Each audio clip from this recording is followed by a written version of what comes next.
Bonjour, je vais vous présenter mon logiciel RestoPlus. Ce logiciel est prévu pour des restaurants avec vente sur place, mais également vente à emporter.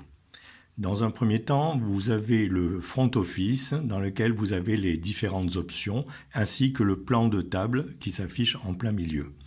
Ce plan de table, évidemment, est modifiable et également agrandissable. Si je clique dessus, je peux avoir le plan de table en plus gros. Donc, si je passe maintenant dans le back-office, j'ai un ensemble de fonctionnalités ainsi que la saisie des fichiers. Le principal fichier, à part évidemment la saisie des serveurs, des clients, des articles, des modes de paiement, des tables, des chambres, le plus important c'est la saisie des informations diverses. Dans cette saisie d'informations diverses, vous avez le nom du restaurant, l'adresse, le code SIRET, le code APE, le téléphone, le mail, les différentes images qui sont en l'occurrence le plan de table, le sigle qui peut apparaître sur le ticket si vous souhaitez avoir un ticket avec votre sigle, le nom de l'imprimante qui est connectée. Vous avez également un système de fidélité si c'est dans le cas de vente à emporter, le mode de fonctionnement test ou normal, gestion des chambres, type de vente sur place ou emporter, gestion des serveurs oui/non, et également l'affichage du bouton qui vous allez pouvoir dimensionner les caractères et les positionner de manière à ce que le bouton des encaissements soit le plus clair possible. Donc si je retourne dans le front office, on va aller en saisie de commande. Dans un premier temps, on demande le mot de passe du serveur.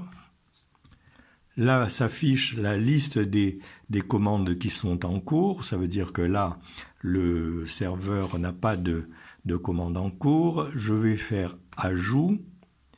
Donc je me positionne sur mes encaissements. Donc en premier lieu vous avez le bouton des familles en vert avec la possibilité de paginer si vous avez plus de 8 familles.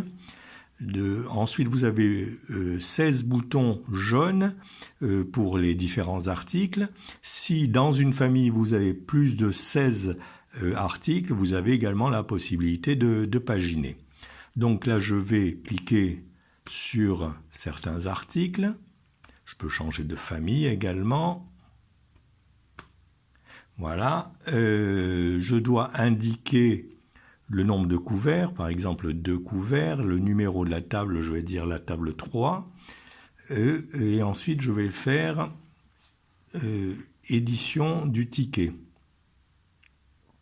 Alors le ticket, je vais vous l'agrandir. Le ticket, vous avez document provisoire, mais malgré que ce soit un document provisoire, le total TTC apparaît avec le hors-taxe, la TVA et le hors-taxe, la TVA et le TTC. Voilà. Donc ensuite, lorsque le client a payé, je peux tout à fait retourner sur le ticket que voici en double-cliquant dessus. Là, à ce moment-là, je vais indiquer le ou les modes de paiement. S'il y a 2 modes de paiement, c'est tout à fait possible. Donc je clique sur mode de paiement. On va me payer par exemple en carte bleue et je fais édition du ticket. L'édition du ticket. Là, j'arrive donc avec un ticket définitif qui présente exactement de la même manière, mais où il n'y a pas marqué évidemment document temporaire, mais il y a également marqué le mode de paiement CB. Voilà, je vous ai indiqué les principales fonctionnalités de mon logiciel. La prochaine fois, je ferai une présentation du logiciel avec l'option vente à emporter. Voilà, merci, au revoir.